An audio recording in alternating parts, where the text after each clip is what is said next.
Hi, this is Lena Trekop with Ukraine Insight.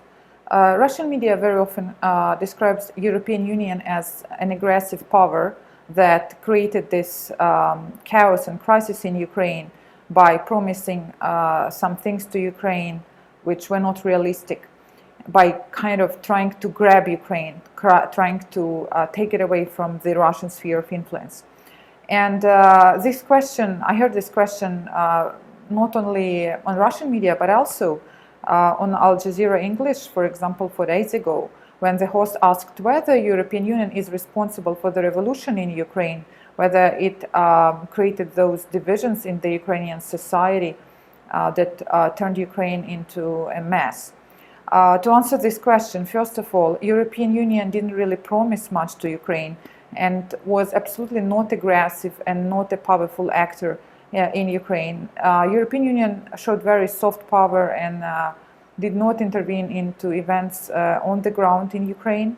The offer from European Union was only for the association agreement, and Ukrainians were really hoping for Yanukovych to sign this agreement, and there was absolutely no opposition in their society, an active opposition, some protests whatsoever regarding to Viktor Yanukovych signing this EU agreement.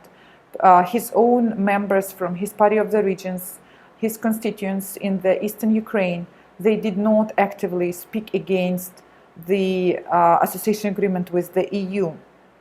And the day Viktor Yanukovych changed his mind, of course, his supporters in an organized manner started to say that he is right and they now support closer ties with Russia.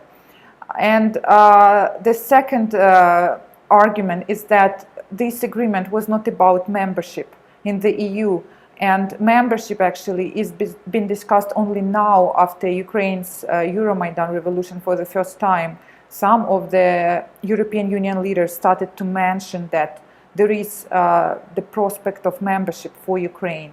The association agreement that was supposed to be signed in November was just an agreement that the EU has with some non-European countries like Morocco, for example.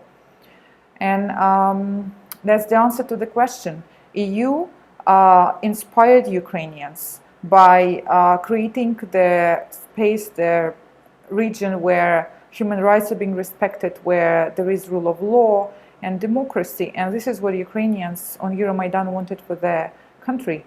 And they hoped that the association agreement will help control their corrupt government better, will help to introduce some reforms that would eventually turn Ukraine into a normal, democratic European country.